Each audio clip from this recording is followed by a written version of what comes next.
Welcome to today's video.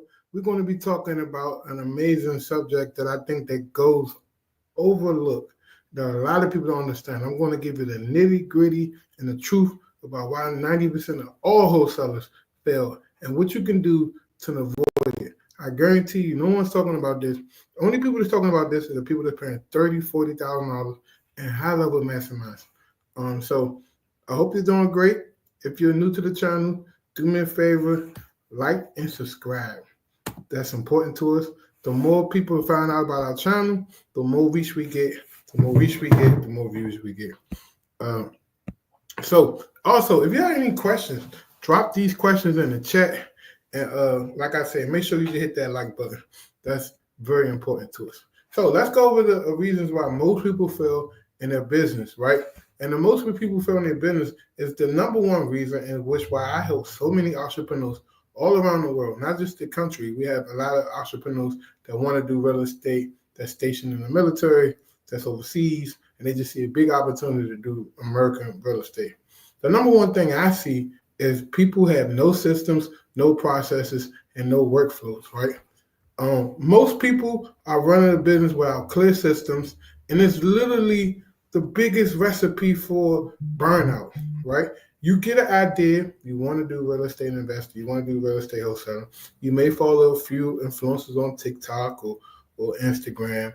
And then next thing you know, you jump in head first, but you don't have the systems, you don't have the process, you don't have the workflows. You go hire your VA, you pull your list, and it still isn't working. I've seen people burn through thousands of dollars and trying to do it this way than to hire a subject matter expert that's going to give them a copy and paste system where they literally in 3-4 days they're producing results. They're getting leads, they're getting deals on a contract, and they're on their way off to the races, right? Like I said, most people in this business, they're winging it.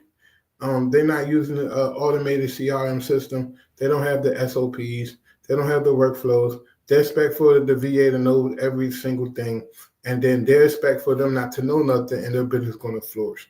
It doesn't work like that, right?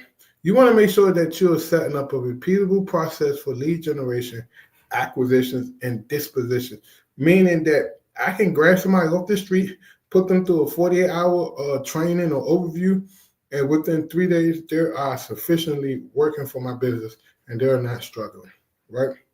Also, number two, poor cash flow and no budgeting. So you got people that's actually doing deals and making money, and they don't track the revenue versus expense. Money comes in and money goes right back out, and they don't have no accounting. Literally, if you can't afford a regular accountant, you can hire an on-call VA to reconcile your books, to make it look good, and to help you with your budget, right? Many people, they start doing deals, they start overspending on marketing, overpaying for, extra cold callers, PPC. You want to make sure that you have a realistic budget as you grow, and you want to make sure that you're allocating your money wisely to support the growth. Meaning, if I make $50,000 in 2 months, I might take $5,000 of that and add it to the following month budget. So the following month budget for growth may jump from 5,000 to 10,000. That's how you do it. And then if I make $40,000 the following month, I might only take $3,000 to add to the budget. So it drops from 10,000 to 8,000. That's how people do it. But you got to have all of this stuff in front of you. You got to have somebody to work with that can teach you this stuff, right? And then also no break-even analysis. If you don't have a break-even analysis, you're not going to have clarity on your profit. Meaning that how much does it cost to keep your operation fully operational? And how much does it cost to keep everybody on your payroll, softwares, all of that? So we get a lot of new people that want to jump in this business and do this business, and in 2 weeks they run out of money because they used a little bit of money, got in their savings. They used a little bit of money that was left on their Capital One credit card. It doesn't work that way. You need to figure out what it's going to cost you to keep your doors open every day in your business and go from there. So do you need to pick up an extra job? Do you need to do an extra gig? Or do you just need to get back on the sidelines and wait until you're in position to consistently afford to keep the doors open on your business? Some people will say, but Antoine, I'm just going to do the cold calls myself. Look yourself in the mirror and ask yourself, are you going to be consistent enough to do the cold calls yourself? Are you going to be consistent enough to then make offers and do the acquisition calls? Are you going to be consistent enough to then market the deal and find a buyer? And now are you going to be consistent enough to manage the transaction until you get a wire hit your account? There's probably a 70% chance you're going to fail at something in that process. And the sad thing about this situation is everything has to go right in order for you to get paid. So if one thing is messed up, it may hinder you from making money. Also, no investments in sales training. Most people are not investing in how to persuade people to do business with them. Most people think, oh, this person wants to sell their house, let me give them a call and we're going to make money. It's a psychology to getting people to move from point A to point B. And if you don't understand that psychology and how to communicate with people, your close ratio is going to be crap, and then your cost per lead going to go up. Your payroll going to go up for your cold calls. Everything is going to go up because you're not performing at this highest level, right? Wholesaling is a sales business, right? And if you can't negotiate, I don't care what you tell me, you're not going to close any deals, right? Then, too many people, they rely on scripts, but don't actually know how to handle legitimate seller objections without sounding robotic. So you might want to just invest in a sales training coach, a sales software, or if you got to start watching YouTube videos for the time being, then do what you got to do. But you want to make sure that your business is fulfilled with role playing, objection handling, and negotiations, right? And then this is something else that I see, no clear target. So they don't have a clear target on who their clients are, meaning what the type of sellers I want to work with, what type of houses or situations that people are in that I want to buy from. Do I want to niche down and just focus on people that's got fire damage? Do I want to focus on mobile homes? Do I want to focus on vacant land or vacant lots or infill lots? Do I want to focus on townhomes? Do I want to focus on new construction? Like, you got to niche down so you could become an expert and a master at this, right?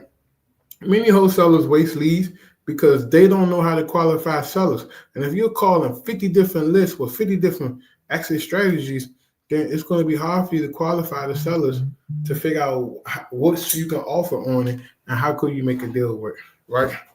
Not every lead is a deal. So you're definitely going to need to understand multiple exit strategies, and you yourself going to have to use multiple exit strategies. You can't just wholesale your way through everything. Most people might tell you that that's possible, and the people that's going to tell you that's possible, they usually have something to sell you, or they're benefiting off of something they're doing for you or selling you. So assignments / wholesaling is really great, but you're going to have to really understand and get into fix and flips. You have to really understand buy and hold, and then you may have to dabble in a little creative financing to get some of your deals across the threshold, or even partner up with other operators who specialize in this and benefit from this. So you may bring an operator a solid fix and flip deal, and then you may take your assignment fee that you would make and convert it into equity. So that way you can be partners on that fix and flip deal, and you can use that fix and flip deal to stack up to your resume, showing your investors and people that you're actually doing deals. Because no one really takes wholesaling serious from a banking standpoint. So you have to create relationships with bankers, right? If you're not showing money coming in your account every month consistently, and you're not showing like payroll, and you're not, but if everything coming out your account that's personal and all of that, the banker's not going to want to touch you. So if you don't have relations with bankers, you don't have access to capital. Simple as that. And if you're only relying on assignment fees, you're going to always be cash strapped, right? Smart investors, they leverage bank relationships to secure lines of credit, business funding, and investment capital. So when your business is going through a crunch or a slowdown, or you have more deals than normal sitting in escrow, you can draw off of that credit line to bring your payroll or that credit card to pay your VAs or to continue pushing through with marketing. I can't tell you how many times I see big wholesalers or wholesalers doing well for themselves. They got to keep starting over because they haven't really tapped into the business finances side of their business. So You just want to start networking with small banks and credit unions to build your business financial credibility. That might be keeping a substantial amount of money in a savings account or CD, or just running payroll through them, or whatever the case may be, and just sitting down with their relationship manager to figure out what you can do to tap into more of their lending products, because the bank is in the business to lend money. That's how they make money. And then another one is not saving for a rainy day. You can be in your winter season. You can have 40 deals on the board scheduled to close in 2 months, or whatever the case may be. You can look at the weather forecast. They can say it's going to be sunny for the next 2 weeks. But the one thing I will guarantee you is that it's going to be a rainy day at some point. Every business have a cash crunch, a slow time, a crisis, something that happened to the point that there's a rainy day. And then the truth of the matter is most wholesalers spend every dollar they make and they don't prepare for the slow months.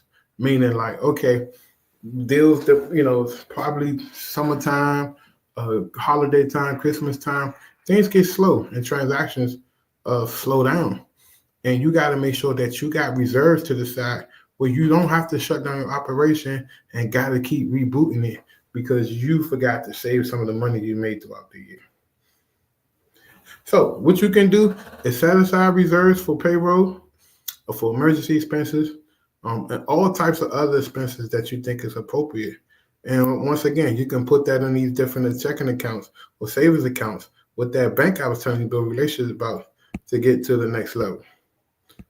Listen, I think this is a great video. I don't want to bore you and overtalk you, but I definitely want to give you a high-level scope of why most wholesalers fail, right? If you got any questions, drop your questions. I want to make sure I'm of value to you guys and answer as many questions as possible. But if you're interested in working with somebody like myself and you want my proven system to scale your wholesale business, check out my Real Estate Empire in a Box, aka the Business in a Box. You can go to co929.com, book a free call with me. We can talk more about your goals and what you're trying to accomplish. And I would be more than happy to lay out a game plan and show you exactly what we do for business owners like yourself, and how everything I said today, we put in a system so you can avoid that. You know what I mean? So hopefully you got a lot of value out of this. Hopefully we can continue to put great videos out and about. But, I try my best to keep our videos under 15 minutes. Just because we all have short attention spans because of TikTok and Instagram Reels and YouTube Shorts. Most people don't like watching long form content, but I definitely think it's a priority to continue to put out videos. So I haven't put out many videos since January, but I want to start putting out videos more consistently in the coming weeks. Like I said, if you want to reach out to me, you can reach out to me on my IG too as well, at CEO929. And then most importantly, if you're interested in hiring a virtual assistant or even just working with me, don't hesitate to book a call. You can go to va.co929.com or just co929.com, and we'll do our best to see what we can do to help you. And share this video out with somebody that you know that may need this information, and that'd be greatly appreciated. Until next time, it's your boy, Antoine Campbell. Man, appreciate you. Thank you so much. I think this video is really going to help a lot of people